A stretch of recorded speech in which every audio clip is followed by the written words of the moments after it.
Hi folks, welcome to another practice session. As always, let's get started with the bear.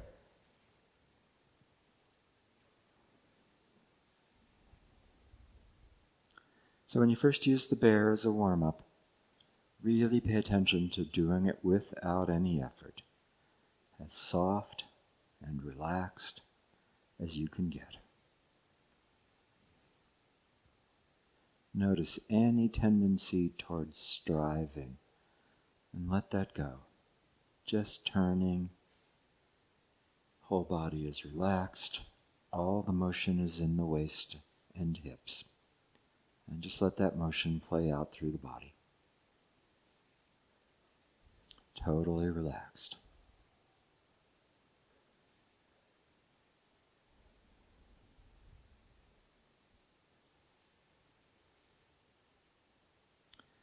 In particular, pay attention to the arms.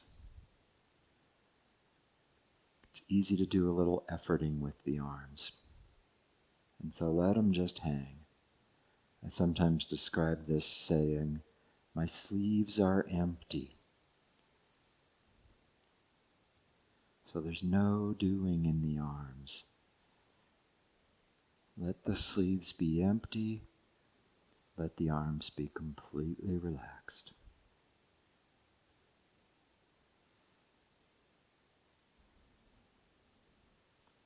We tell you to feel the air as if it had the substance of water. We tell you to feel the air parting right in front of your palm. The thing about the air is, like water, it's completely surrounding us. So you don't have to reach for it. You're not stirring a big pot of soup in front of you with your arms. The air is all around you, so as the arms are completely relaxed and soft, they're in contact with the air, right there. So feel the air, feel the space around you, and see that you don't have to reach for it. You don't have to effort. You're already in it. Every time you turn, softer and more relaxed.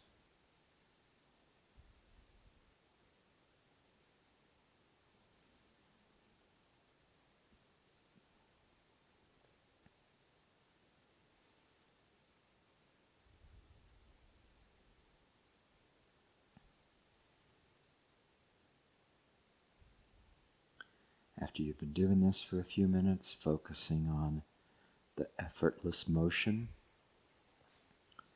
start paying attention to the posture points. Start with the vertical axis, up and down. Feel the rear crown of your head, and feel the whole body hanging down from it. So it's as if there was a hook through the back of your head and you've just been lowered to the ground. A second ago, you weren't quite on the ground. Your feet and your whole body was hanging. And now you've been lowered to the ground just enough to come in touch with it. But nothing compressed. The whole torso, the whole body still has that feeling of being open and hanging, not compressed down. Open and hanging. So feel the space in your neck. Feel the shoulders as if they're hanging away from the head. Feel down through your spine. Lots of room inside because you are suspended from above. Feel the base of the spine hanging away from the head. And feel down to the ground where your feet have just touched the ground.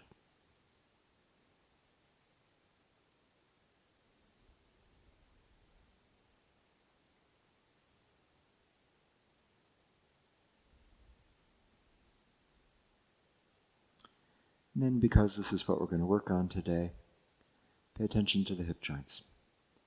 And so notice how one of them is closing. As I turn to the right, my weight shifts to the right, my right hip joint closes. As I turn to the left, my weight shifts to the left, my left hip joint closes. So one hip joint is closing while the other opens. The two of them are making the same motion, but out of sync with each other. So get this feeling of closing and opening, closing and opening, back and forth between the two hip joints.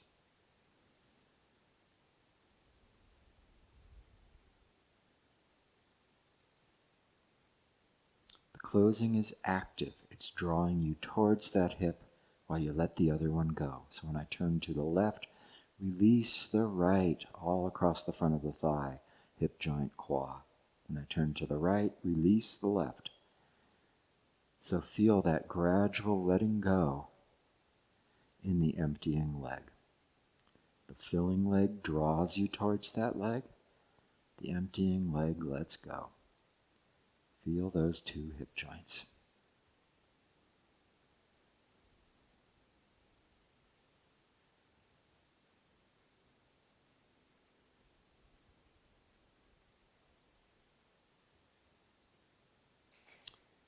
Another swing or two.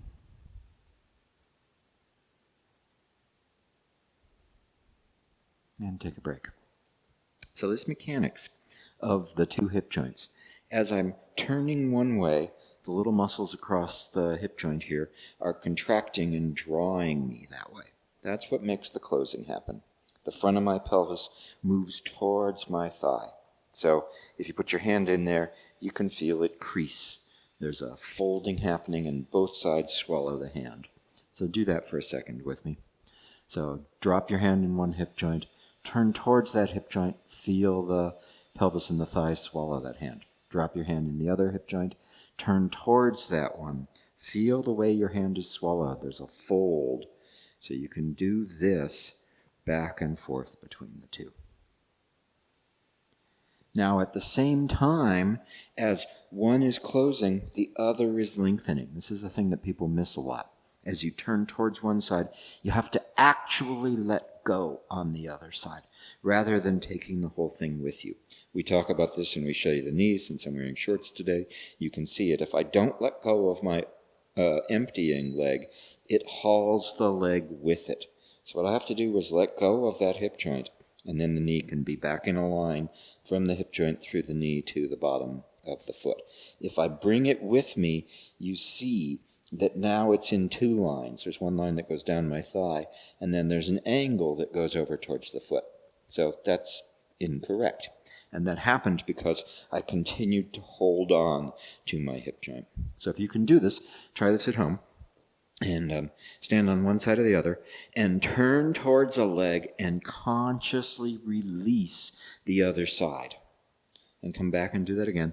Turn towards that leg and release the other side.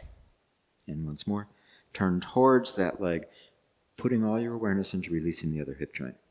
Now do it and just carry that other leg with you. So when you turn, you don't let go of the emptying leg. And see what it does to your knee, see what it does to your foot. And then from this place where you've turned, just right away, let go and see how the leg now comes into a straight line. And do it on the other side. Turn, closing, releasing, consciously releasing. And come back, turn towards that leg, consciously releasing the other side. Once more, turning towards it, consciously releasing. Now this time, hold on to the emptying leg. Turn and see how it hauls that leg with you. And look down and see that you'll have the same shape in your leg that I have. And then just let go of that hip joint, and the leg will fall back into a single line from hip through knee to bottom of foot. So when we're doing this, you really want this out of phase with each other change. So when one is completely closed, the other is completely open. And then they go through the middle and they change. Now this side is completely closed, this side is completely open.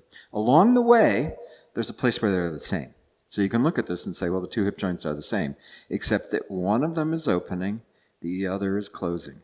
So they go through that place, but they're headed different directions. So when you do the bear, do it again a little bit. Feel one side closing, the other opening. Completely closed, completely open. Change. Closing, opening. Completely closed, completely open. Change. So you're doing this out of phase with each other thing as you do this. The one that's closing is drawing you towards that leg. The other one is gradually releasing. But you have to do this with awareness on both sides.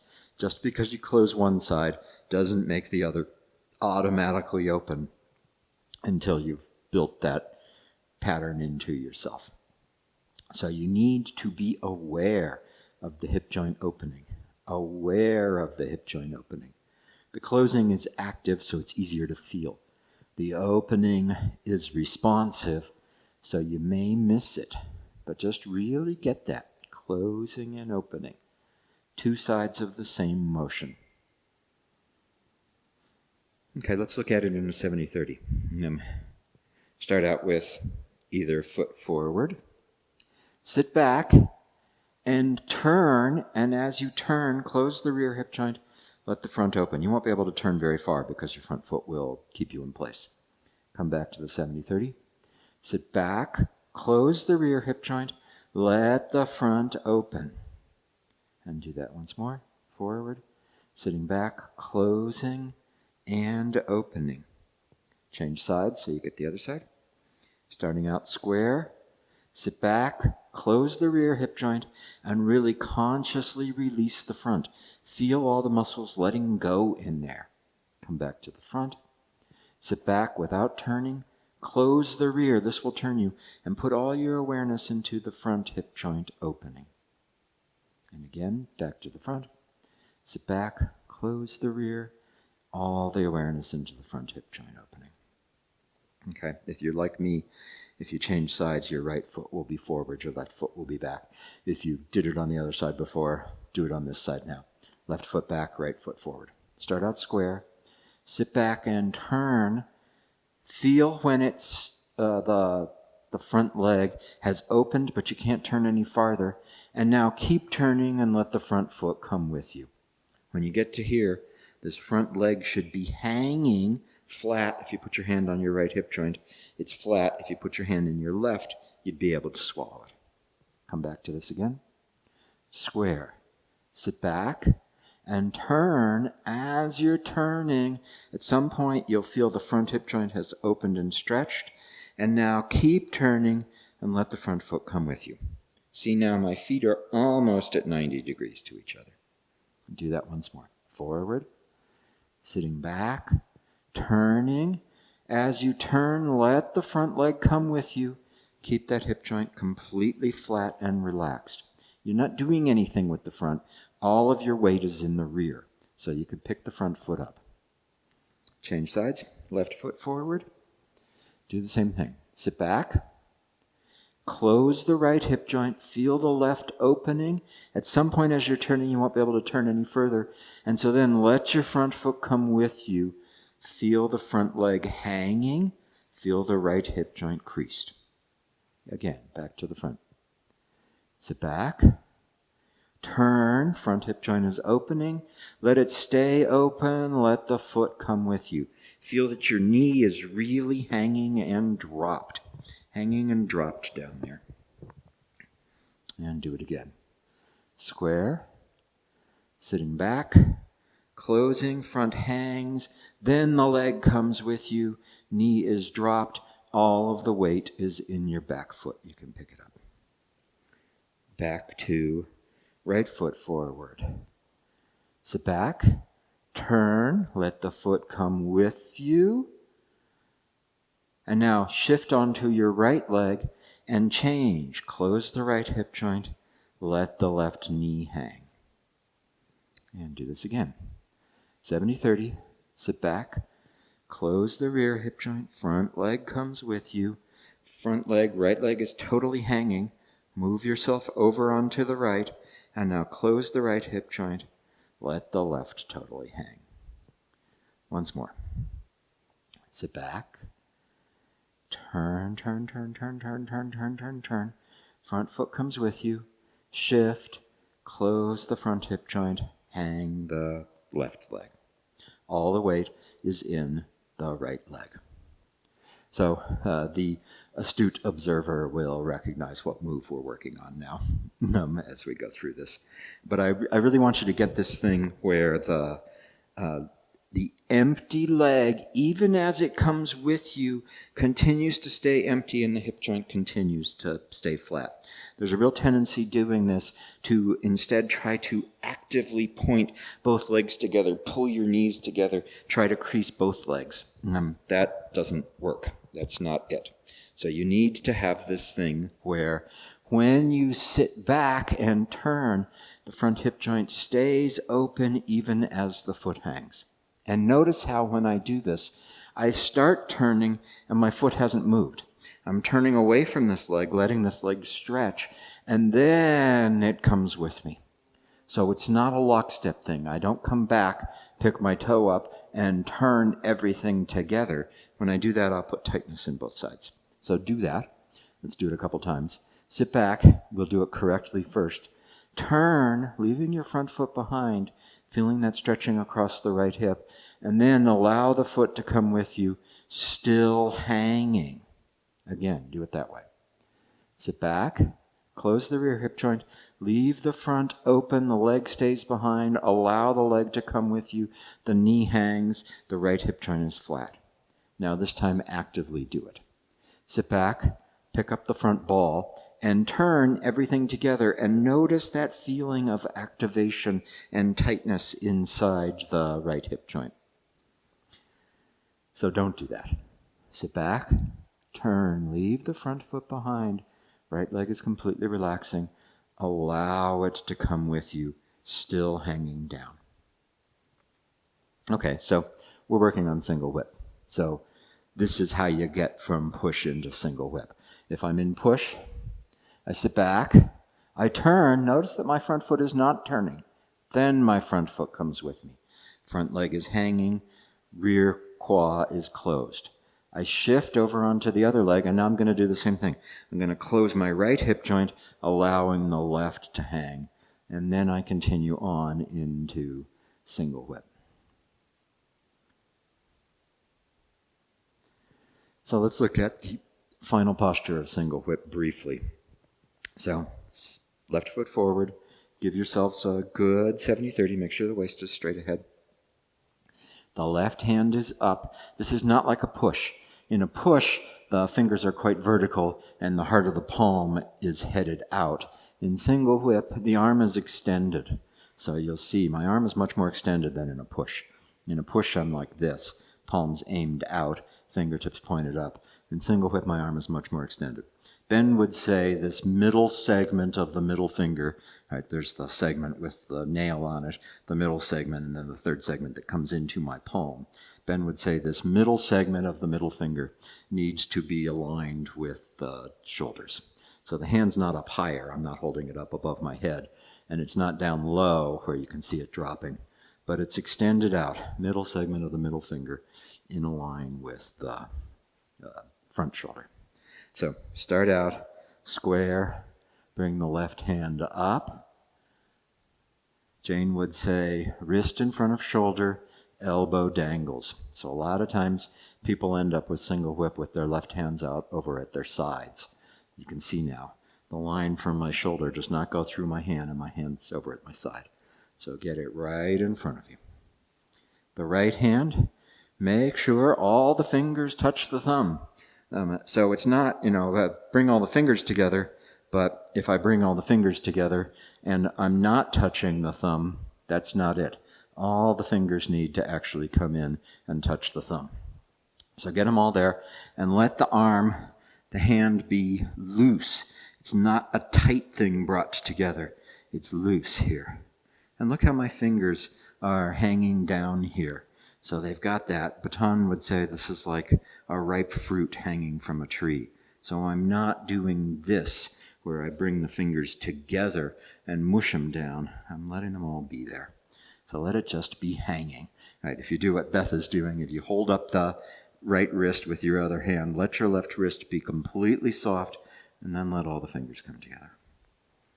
And then this is a posture of expansion and extension.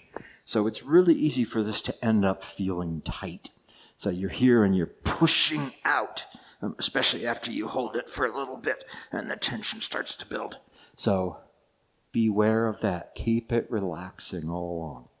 So one of the things I like to do when I'm getting into the final posture is I start out with my hips in a good place, my feet in a good place, and I'll bring up one arm and then just let it fall.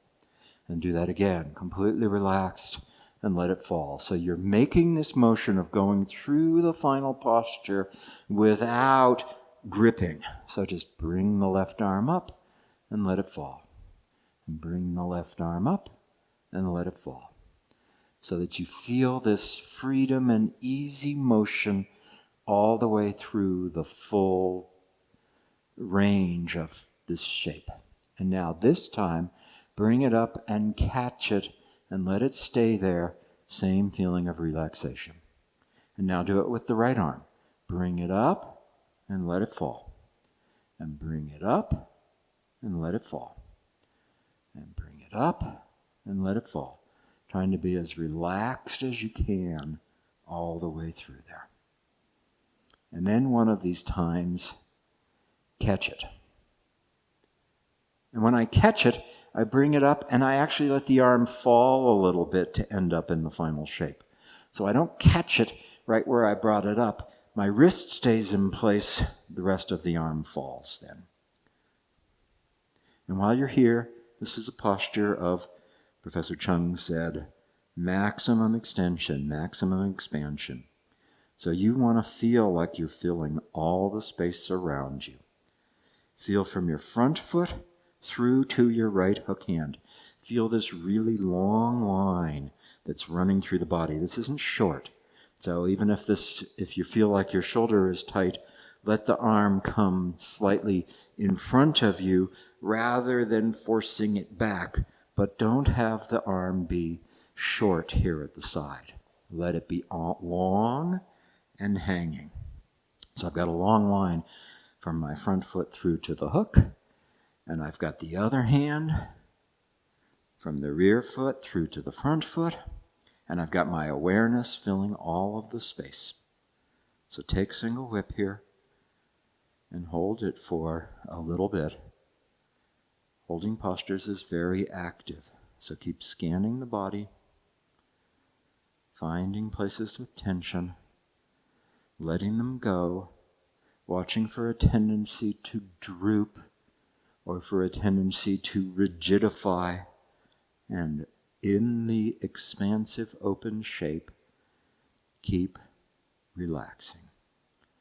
Relaxing and letting go.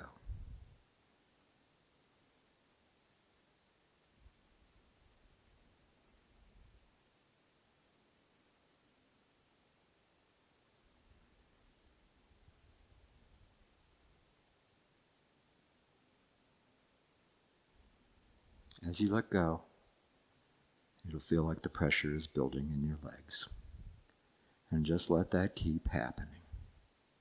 Letting go, falling down through your body to the ground. Continually relaxing.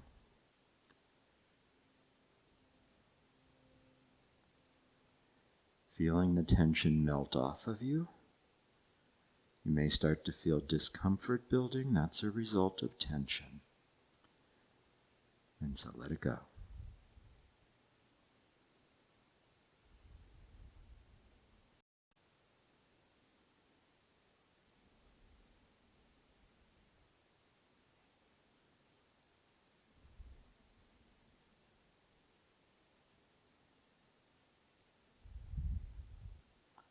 Three more good breaths, filling the body and releasing.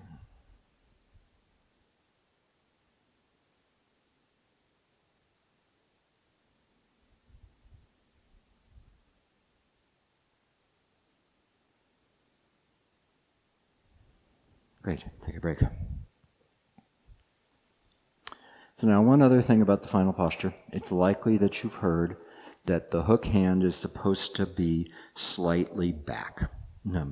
And so the danger with that is that people force the arm back. What you want to do is you want this portion of the chest to gradually open so that the shoulder socket can move back, rather than keeping the shoulder socket in place and pushing the arm back. So try that. Just stand here with your hook, I don't care about the rest of it, and feel your chest opening to move the shoulder socket and the whole arm back. So feel that. You can watch it on me here from the side.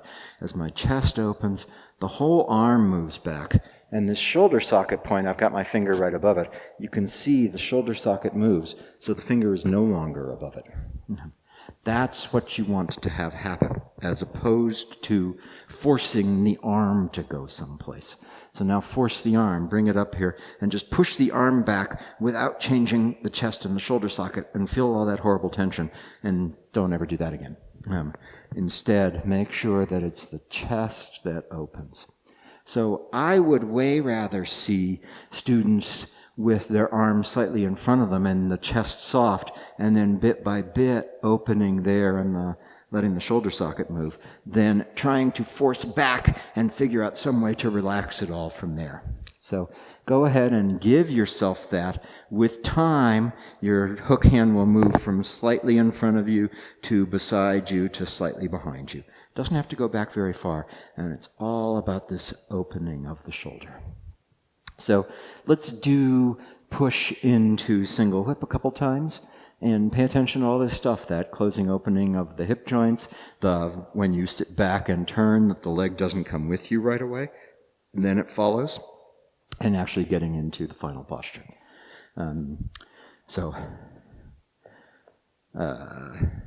Yeah, I'll face this way. It'll work out for us. This is the way we'll face when we do a form. So start out and push. Now remember, in push, the fingers are quite vertical, the palms are open. This isn't like single whip. And now sit back. Turn, closing the rear hip joint, leaving the front behind. Let the front leg come with you. Shift to the right. Now close the right hip joint, leaving the left leg behind as you make the hook. Turn, extend the hook, and step. As you come forward, your left hand comes up. And then last minute, turn the waist, rear foot on heel, left palm turns out. See if you have elbow in front of wrist, shoulder in front of wrist, elbow dangles, and you have that middle segment of the middle finger in a line with the shoulder. Check out your hook hand. Feel what that looks like. Do you have all four fingers touching the thumb?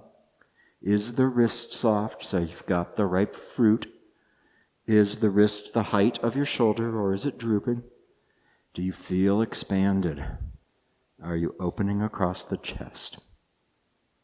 Again. Push.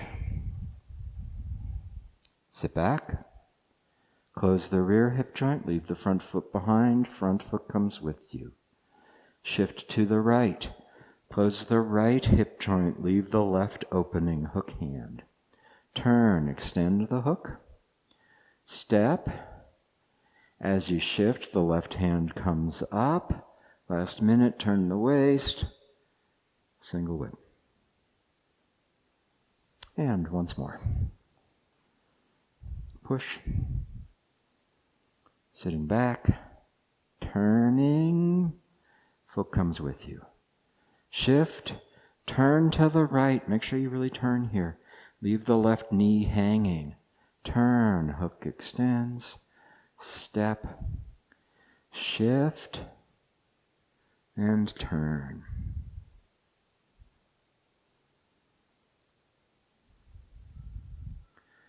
Expansion and extension.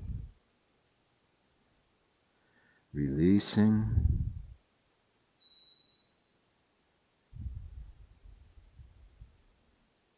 And take a break. Okay, that's some stuff about single whip. I'm going to swap off now, and Beth will work on this some more, and we'll be right back. So a little more on single whip. I want to bring your attention to the precision of the form. We talked about the exact place, the middle knuckle and lining up with your shoulder, elbow dangles. This one, making sure that things are open. And one thing that tends to happen is drooping. So you want to make sure that it's a little like, would you come catch my arm here? You want to let it be really relaxed. It doesn't start, thank you, you can let go now. It doesn't start going down like this. That's not as relaxed. So just stand here. You don't even have to get in the posture. Let your arm up to the side. Feel a nice open quality across your chest here. And let the elbow be your balance point so that the hand isn't heavy. When your hand gets heavy, now go ahead and let the hand be heavy. And notice how it starts dragging you down.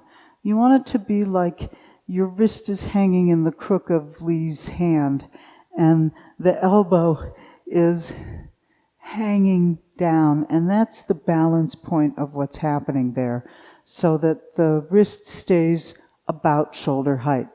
It doesn't have to be straight.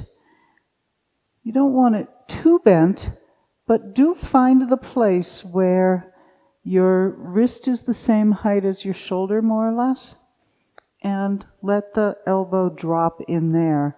And feel that the balance of the elbow makes your hand light. Notice the difference. Take your attention from the elbow being balanced to putting it out at the hand, and notice what that does to the whole arm and the whole feeling, and it'll start feeling really icky on your shoulder. So let the shoulder release, let the hand be light, and let the elbow just kind of carry the weight, because the elbow can direct the weight of your arm back into your root so that the ground is helping you hold up your arm rather than just holding it up from up above. So that's where we want to end up, the final placement. But precision isn't simply getting everything right when you get there, it's all the places in between. Let's do this move a few times and just pay some attention to how we get there. So, from push.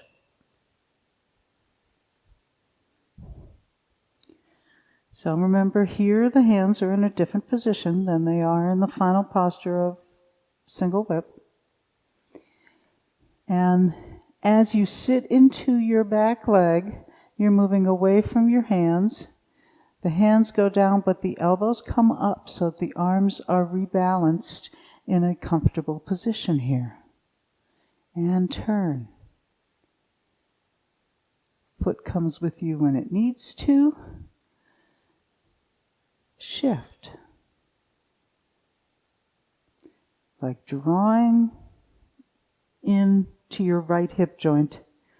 Turn. Send it out of the right hip joint. And step. As you step, let your left hand balance you. As you shift, left hand comes out. Complete the move. And hold it at the final posture a moment. Did your hand end up? Left hand, wrist in front of shoulder, elbow dangles, middle joint of middle finger, all that stuff. Make sure that your wrist is relaxed. Where's your right arm? Is it balanced around the elbow? Is the hand light? And take a break.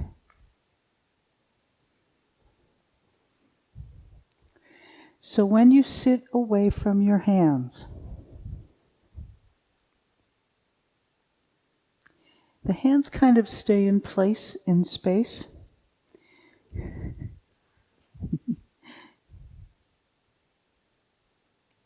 And you move away from them.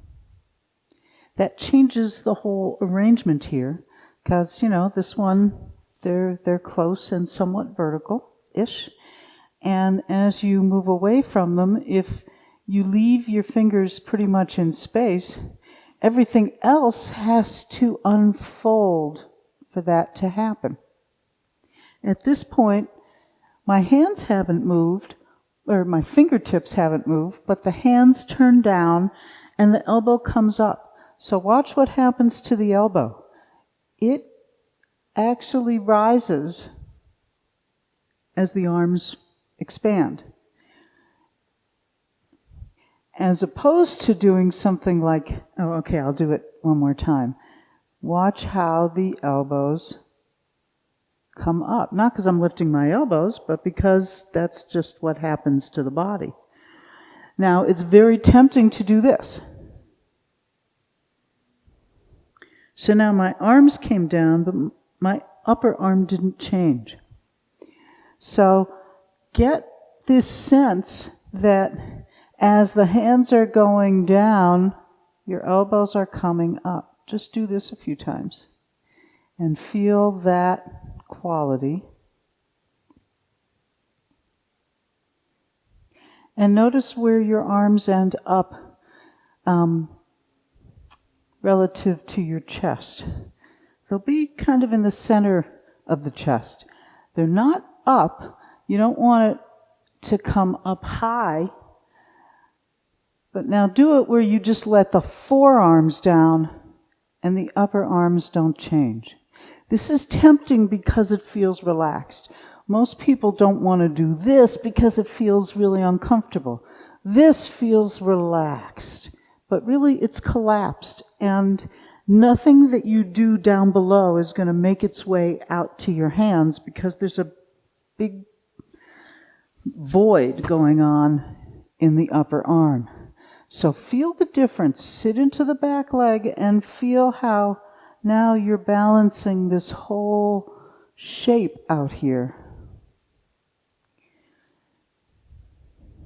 And then as you come forward and go back, notice how that changes the whole arm, but you don't have to hold it up. The hands are still light. Rest your legs. So that's one aspect. If you can get that feeling of the hands going down and the elbows rising gently, it will put your arms in a place that then when it's time to turn, they're more likely to ride on your hips than be a separate thing that you're waving around. So I'm doing it this way so that when I turn, you see my hands.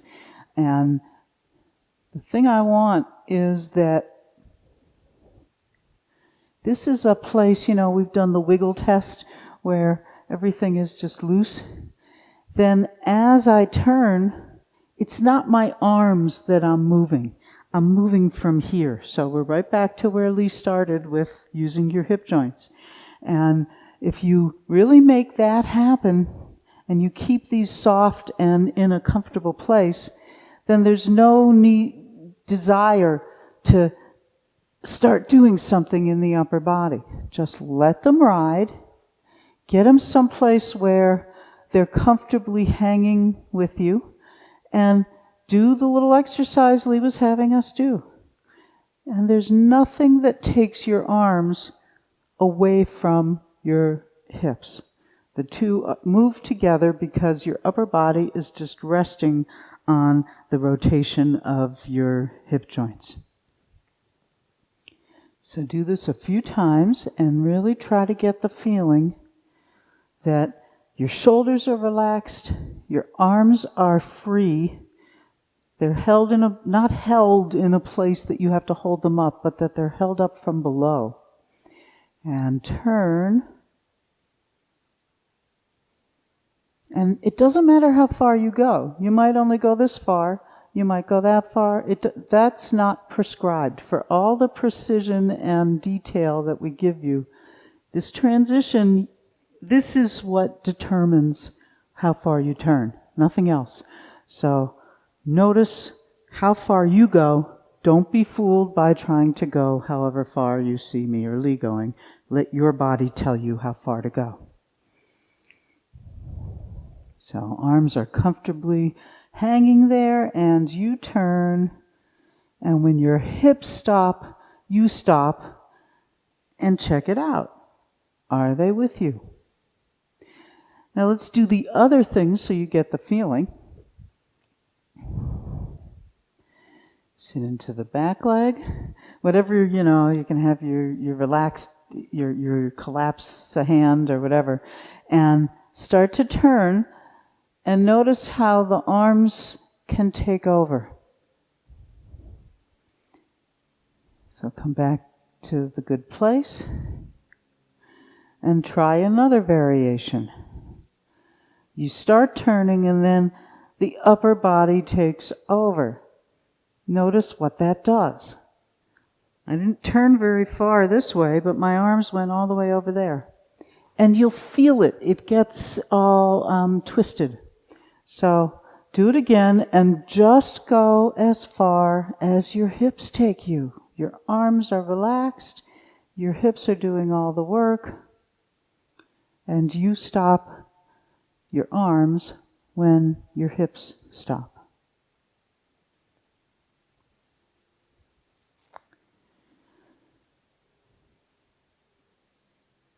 There can be a little bit of hands going just a little further, but the shoulders didn't do it. So you can have some momentum. There can be a little bit of, if we do round form rather than the connect the dots square form, square form. But round form can have a little give as it turns the corner and you shift from left to right. But the shoulders don't do it. It's just a little bit that plays out in your hands because they're further away from your center, and you stop and they have just a tiny bit more to go. That's okay. But be really conscientious of the difference. Try it with me. So you sit onto your back leg and you turn. And it plays out in the hands, and they can go just a little bit beyond. Now do it again, and when you get as far as you can turn, make yourself go further. Feel the difference. This now is going to get caught up in your shoulders. You'll feel it crunch. You'll feel it change across your back. It should not have a changing feeling that you're suddenly reaching for something different. It's just as they turn the corner, then you turn back. One more time, and then we'll look at what comes next. Turn. As they turn the corner, there's a little bit of a drop. And then you're going to do the exercise Lee was doing with us, where you've just closed and left this one open. Now you're going to change, close here, let this one hang, and as you do that, it's like there's a rod and reel, like a fishing rod, kind of using your hip to draw everything in close to the center. Let's do that. Sitting back and turning. Change to the other foot. Reel it in. Now take a look at where you've ended up. One thing you want is that the palm is, this is often described as you're holding a tea bag and this hand is catching the drips. So they want to line up underneath, vertically with each other. The thing to be really careful of, though, is this. Elbow to hip. I'm turning the hip, that draws the arm in, but it does not pull the elbow back behind my center line. Now, that's an independent arm motion, and we know we don't want that. So let it be something that gathers when you shift without it drawing the elbow behind yourself. The final placement at this point is one fist width, your fist, on the right side of your chest. It's not over here. It's not off to the side. It's here in front of you, but not in front of your center. So it comes forward, and then it just does this sort of an action. And the action is here. And then your fist fits right into it. Look at the angle of the arm. It's not this. This may seem relaxed. It's collapsed. When we talk about having a weighted elbow, it doesn't mean the elbow always has to be pointing down to the ground. This can be a weighted elbow too. So let it have a more aerodynamic shape with a little loft than just dropping down here. This should not be a convoluted place. It seems convoluted, I think, to people when you see it. Just like this looks like you're doing a knock-kneed thing, but really you're not. You're drawing with one and releasing the other. You're not pulling the two knees together. Same thing here. There's nothing overly complicated about what you're doing. You're just shifting into your right hip, letting the hand make a hook, and it comes in close to the right side of your chest. So let's go through it up to there.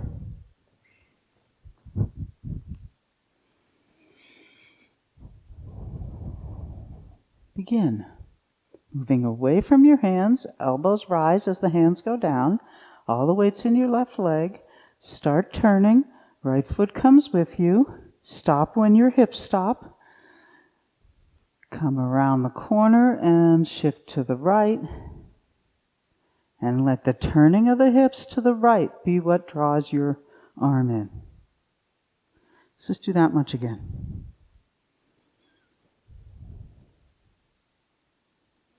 Sitting on the back leg, turn.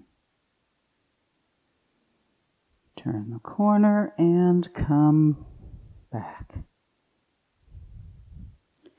And now from here, what puts your arm out is the rotation in the hips. So turn the waist. You can draw it back in and send it back out.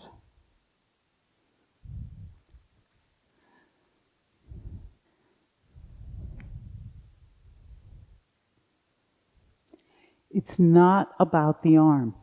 It's about how the hips move the whole body. Turning into the right hip, it draws it in. Opening the right hip, sends it back out. The left foot just pivots. Because the hips are turning, it's not a motion that happens down at my foot.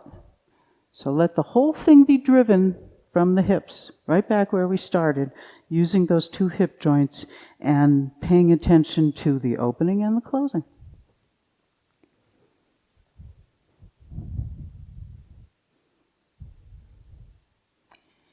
Begin and turn. Shift and turn back. Open that hip joint, puts out the arm. Now you're ready to step. Let the left hand help you keep your balance. Step without shifting, no weight. Then sit down, arm expands. Last minute, back foot, dantian, left hand.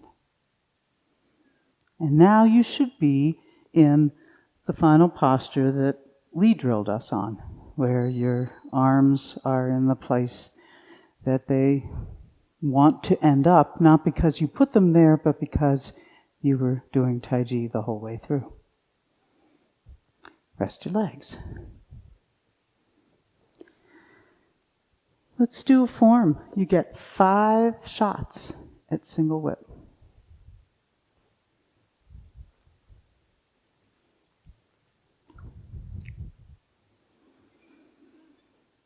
And begin.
Think about all the pieces.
Here it comes again.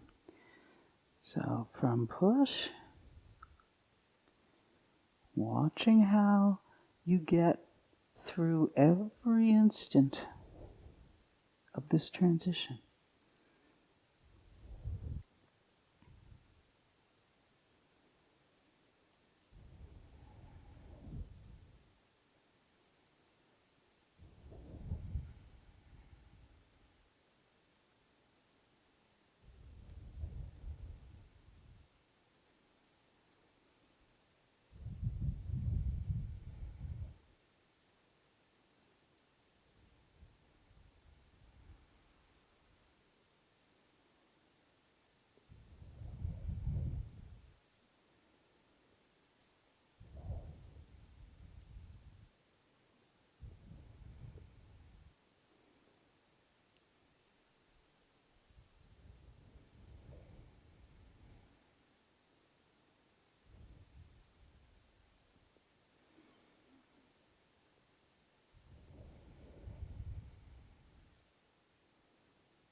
transition.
Step out.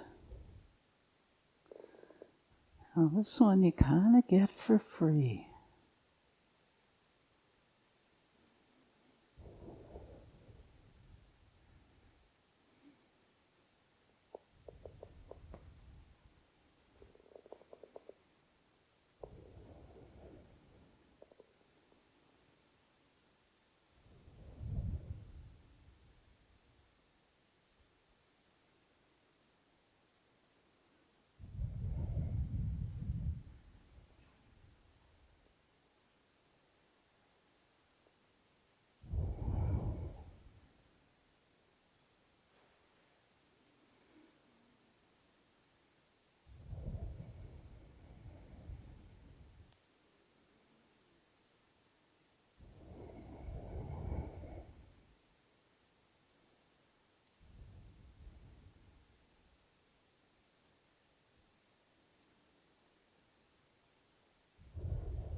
Another single whip. Using the hip joints.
And single whip number 5.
And close.